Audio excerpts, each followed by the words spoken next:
नमस्कार, आप देख रहे हैं न्यूज वन इंडिया। मैं हूं आपके साथ कीर्ति बिंदल और बुलेटिन का आगाज बड़ी खबर के साथ करें शिमला से। हिमाचल के नए मुख्यमंत्री बने हैं सुखविंदर सिंह सुक्खू। सुखविंदर सिंह सुक्खू ने सीएम पद की शपथ ग्रहण की है। मुकेश अग्निहोत्री हिमाचल के उप मुख्यमंत्री बने हैं और मुकेश अग्निहोत्री ने उप मुख्यमंत्री पद की शपथ ली है। शपथ ग्रहण समारोह में शामिल हुए राहुल और प्रियंका गांधी। तो ये बड़ी खबर हम आपको बता रहे हैं। मुकेश अग्निहोत्री ने उप मुख्यमंत्री पद की शपथ ली है और सुखविंदर सिंह सुक्खू को मुख्यमंत्री बनाया गया है। पहले खींचतान चल रही थी कि आखिरकार हिमाचल में मुख्यमंत्री कौन बनेगा और अब ये डिसाइड भी हो गया है। सुखविंदर सिंह सुक्खू बन रहे हैं हिमाचल के नए मुख्यमंत्री और मुकेश अग्निहोत्री को हिमाचल प्रदेश का उप मुख्यमंत्री बनाया गया है। पहले मुकेश अग्निहोत्री का नाम सबसे आगे चल रहा था और संभावना ये जताई जा रही थी कि मुकेश अग्निहोत्री को ही सीएम बनाया जाएगा, लेकिन उसके बाद बदलाव किया गया। सुखविंदर सिंह सुक्खू को मुख्यमंत्री बनाया गया और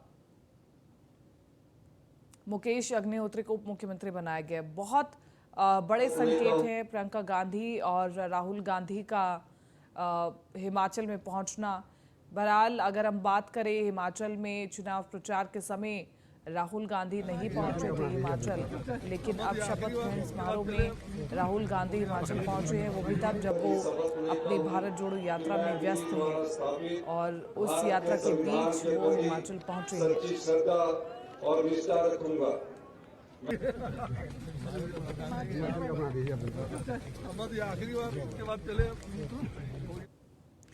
प्रधानमंत्री मोदी ने आज 3 राष्ट्रीय आयुष संस्थानों का उद्घाटन किया है। दरअसल गोवा के पणजी में आयुष संस्थानों का उद्घाटन करते हुए विश्व आयुर्वेद कांग्रेस को संबोधित किया। पीएम मोदी ने कहा कि कुछ लोग समझते हैं कि आयुर्वेद सिर्फ इलाज के लिए है, लेकिन इसकी खूबी ये भी है कि आयुर्वेद हमें जीवन जीने का तरीका सिखाता है। उन्होंने कहा, आयुर्वेद हमें सिखाता है कि हार्डवेयर सॉफ्टवेयर की तरह ही शरीर और मन भी एक साथ स्वस्थ रहना चाहिए, इनमें समन्वय बने रहना चाहिए। पीएम मोदी ने कहा कि जिस योग और आयुर्वेद को पहले उपेक्षित समझा जाता था, वही आज पूरी मानवता के लिए एक नई उम्मीद बन गया है। हमारे पास आयुर्वेद का परिणाम भी था, प्रभाव भी थे, लेकिन प्रमाण के मामले में हम पीछे छूट रहे थे। एविडेंस बेस्ड रिसर्च डेटा के लिए हमने एक आयुष रिसर्च पोर्टल भी बनाया है। इस पर अब तक के करीब 40,000 रिसर्च स्टडीज का डेटा मौजूद है। कोरोना काल के दौरान भी हमारे यहां आयुष से जुड़ी करीब 150 स्पेसिफिक रिसर्च स्टडीज हुई है। उस अनुभव को आगे बढ़ाते हुए अब हम नेशनल आयुष रिसर्च कंसोर्टियम बनाने की दिशा में भी आगे बढ़ रहे हैं। भारत में यहां एम्स में सेंटर फॉर इंटीग्रेटेड मेडिसिन जैसे संस्थानों ने भी योग और आयुर्वेद से जुड़ी कई महत्वपूर्ण रिसर्च हो रही है। मुझे खुशी है कि यहां से निकले आयुर्वेद और योग से जुड़े रिसर्च पेपर्स प्रतिष्ठित इंटरनेशनल जर्नल्स में पब्लिश हो रहे हैं। हाल फिलहाल में journal of American college of cardiology और न्यूरोलॉजी जर्नल जैसे सम्मानित जर्नल्स में कई रिसर्च पेपर्स पब्लिश हुए हैं। और वहीं इससे पहले महाराष्ट्र दौरे पर पीएम नरेंद्र मोदी नागपुर में 5,000 करोड़ की योजनाओं की सौगात आज दी है। पीएम मोदी ने देश की 6ठी वंदे भारत को हरी झंडी दिखाई, जो नागपुर से बिलासपुर तक जाएगी। इसके बाद प्रधानमंत्री मोदी ने जनता को संबोधित किया और उन सितारों को गिनाया जिससे महाराष्ट्र का उदय होगा।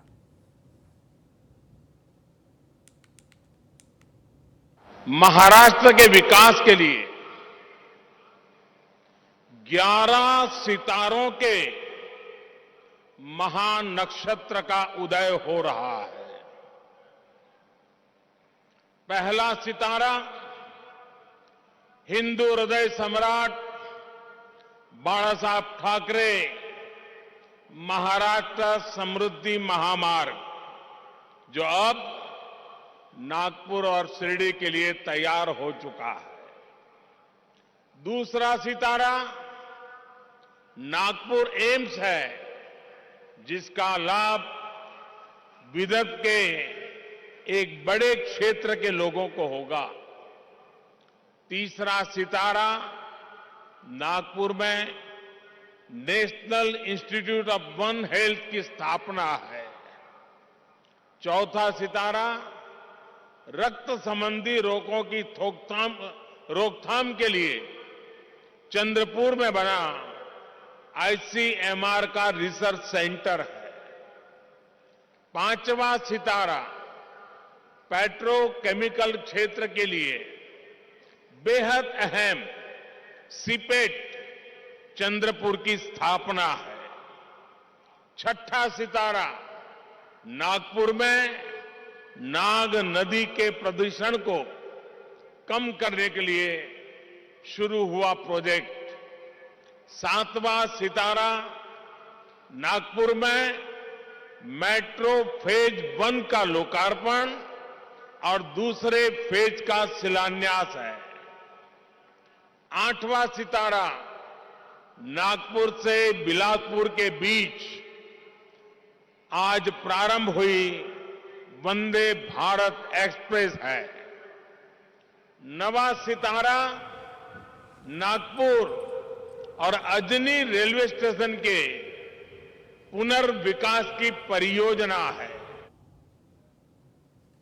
राजस्थान के मुख्यमंत्री अशोक गहलोत एक बार फिर सत्ता में वापसी के लिए पूरा जोर शोर में लग गए हैं। वो अपनी फ्लैगशिप योजनाओं का फीडबैक लेने के लिए खुद फील्ड पर उतर गए हैं।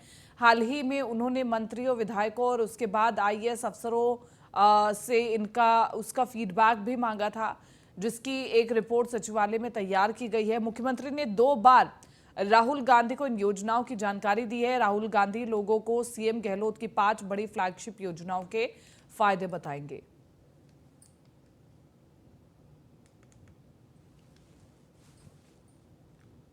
सिद्धू मूसेवाला के पिता ने पंजाब सरकार से गुहार लगाई है कि उनके बेटा भले ही चला गया हो, लेकिन पंजाब में गैंगवार बंद होना चाहिए। किसी और का बेटा नहीं मारा जाना चाहिए। उन्होंने ये भी कहा कि गलतियां तो सरकारें भी करती है। साथ ही उन्होंने ये भी कहा कि सिद्धू मूसेवाला किसी भी देश में रह सकते थे, लेकिन वो अपने गांव और अपनी जमीन से प्यार करते थे।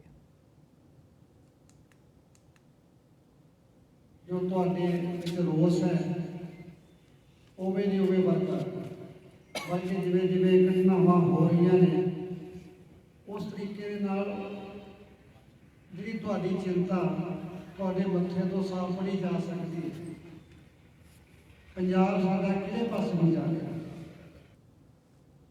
सिद्धू मूसेवाला के पिता की सुरक्षा में तैनात नवजोत सिंह से बीती रात एक शादी समारोह में अचानक गोली चलने से दूसरा सुरक्षाकर्मी गुरविंदर सिंह जख्मी हो गया।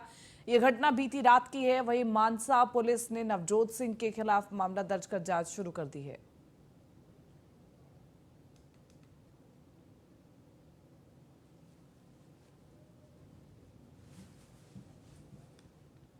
शिवसेना उद्धव ठाकरे के गुट के नेता आदित्य ठाकरे ने पूरे तेवर के साथ महाराष्ट्र की शिंदे सरकार पर हमला बोला है, जहां उन्होंने लव जिहाद बिल पर बात करते हुए कहा कि इस बिल से पहले सरकार बताए कि सीमा विवाद पर क्या कर रही है। राज्य के किसानों और महिलाओं की समस्याओं के अलावा उद्योगों की समस्याओं का क्या समाधान निकाला जा रहा है। उन्होंने ये भी कहा कि लव जिहाद पर भी बात होगी। जब सदन में ये बिल आएगा तो पहले इसका मसौदा देखा जाएगा, फिर इस पर कोई टिप्पणी की जाएगी।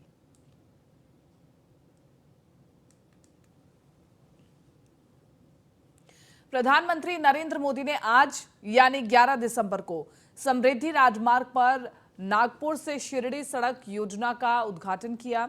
इस उद्घाटन समारोह का सीधा प्रसारण बुल्ढाना जिले के मेहकर तहसील के फरदापुर बिंदु पर दिखाया गया, जिसमें चिखली के विधायक श्वेताताई महाले और मेहकर के संजय राय मुलकर सहित बीजेपी शिवसेना के पदाधिकारी शामिल हुए।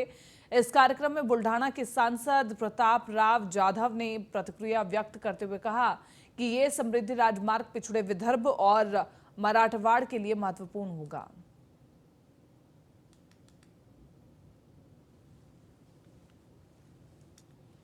पुणे के गोल्डन ब्रदर्स हॉल ही में 7 दिन के लिए सेलिब्रिटी गेस्ट बनकर बिग बॉस के घर गए थे। ये बिग बॉस का 16वां सीजन है और वहां पर गोल्डन ब्रदर्स ने 7 दिन कैसे बिताए, इसको लेकर उन्होंने न्यूज़ 1 इंडिया से खास बातचीत की। देखिए,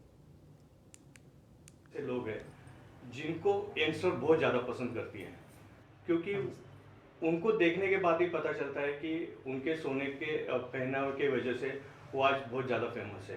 साथ ही में उन्होंने अभी बिग बॉस 16 में एंट्री की थी, वहाँ से बाहर आ चुके हैं। तो उनके साथ हम बात करेंगे कि सीजन 16 का उनका सफ़र किस तरह से रहा और किस तरह का माहौल अंदर था।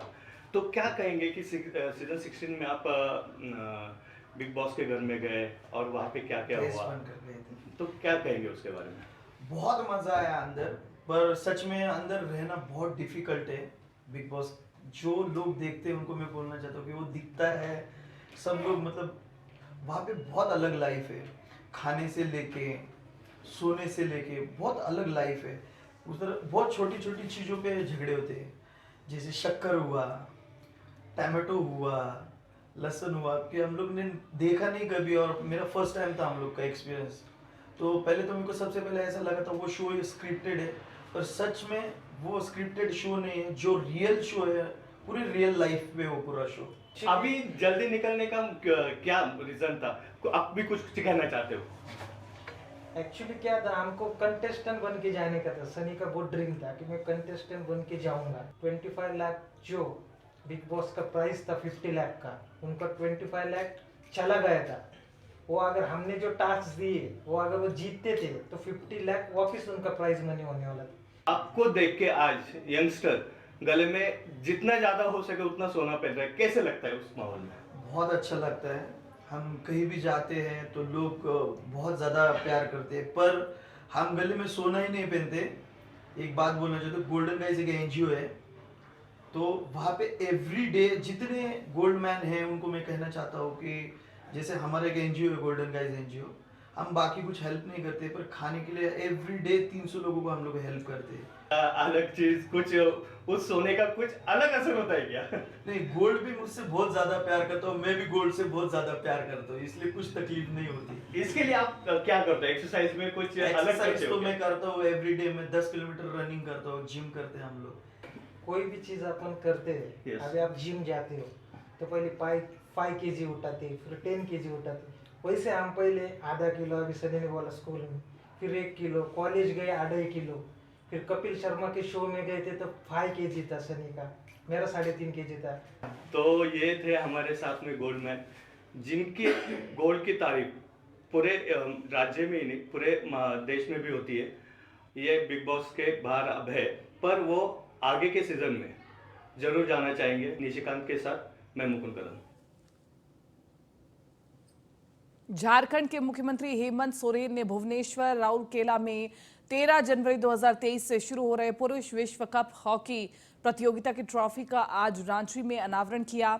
मुख्यमंत्री ने भारत में पुरुष विश्व कप हॉकी प्रतियोगिता के आयोजन पर हर्ष व्यक्त करते हुए कहा कि इस ट्रॉफी को देश के कई राज्यों के कई शहरों में ले जाया जा रहा है, जहां खेल प्रेमी और आम जनता इसका अवलोकन कर रहे हैं।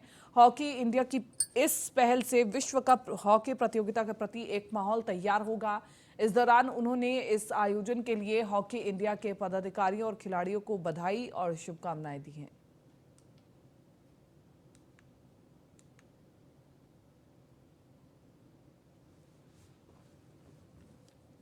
रांची के वरीय पुलिस अधीक्षक और ग्रामीण पुलिस अधीक्षक ने रांची जिला के सभी पुलिस उपाधीक्षक के साथ पुलिस निरीक्षक और थाना प्रभारियों के साथ बैठक की। इस दौरान जितने भी लंबित केस हैं उनका समीक्षा किया गया और इस महीने के अंत तक सभी केस का निष्पादन करने का दिशा निर्देश दिया गया। आपको बता दें, हाल ही में पुलिस मुख्यालय ने ये निर्देश दिया कि 5 सालों से अधिक जितने भी विशेष कांड लंबित हैं उसे जल्द से जल्द निष्पादित किया जाए। खासतौर तौर पर जो पुलिस मुख्यालय के द्वारा निर्देश दिया गया है कि 5 वर्ष से पुराने जो भी कांड अनुसंधान हेतु लंबित है उनका निष्पादन किस प्रकार से किया जाए, उसके लिए सभी को लक्ष्य दिया गया है और उस लक्ष्य के अनुरूप किस प्रकार से कार्रवाई की जाए और क्या समस्याएं आ रही हैं उनको लेकर के विमर्श किया गया और निर्देश दिए गए हैं। इसके अलावा सामान्य तौर पर विधि व्यवस्था को लेकर के खासतौर पर अभी आने वाले समय में विधानसभा का सत्र भी है, त्यौहार भी आ रहे हैं, 25 दिसंबर भी है, नया साल का भी काफ़ी जश्न का माहौल रहता है, तो उसको ध्यान में रखते हुए किस प्रकार से पर्यटक स्थलों के आसपास सुरक्षा सुनिश्चित रखी जाए, अपनी पेट्रोलिंग को सुनिश्चित रखा जाए, जो वारंट कुर्की जो भी हमारे पास लंबित है उसका।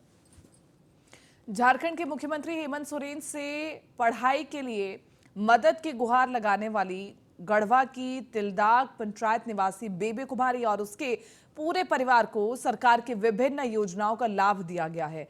बेबी कुमारी को सावित्रीबाई फुले किशोरी समृद्धि योजना और उसकी बहनों को कल्याण विभाग की छात्रवृत्ति योजना से जोड़ा गया है, तो वहीं उसकी मां को बकरी पालन के लिए मुख्यमंत्री पशुधन विकास योजना से जोड़ा गया है। साथ ही बेबी के पिता को मुख्यमंत्री रोजगार सृजन योजना के तहत 5 लाख रुपए स्वीकृत किए गए हैं। वहीं मुख्यमंत्री के प्रति आभार जताते हुए बेबी कुमारी ने कहा कि मुख्यमंत्री जी से परसों मैंने पढ़ाई के लिए मदद की गुहार लगाई थी, आज मुझे और मेरी बहनों को कई योजनाओं का लाभ मिल गया है।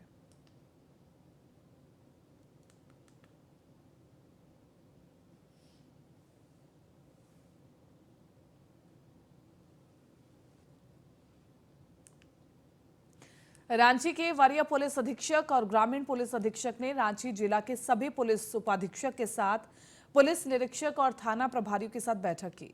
इस दौरान जितने भी लंबित केस हैं उनकी समीक्षा भी की गई और इस महीने के अंत तक सभी केस का निष्पादन करने का दिशा निर्देश भी दिया गया। आपको बता दें, हाल ही में पुलिस मुख्यालय ने ये निर्देश दिया था कि 5 सालों से अधिक जितने भी विशेष कांड लंबित हैं उसे जल्द से जल्द निष्पादित किया जाए।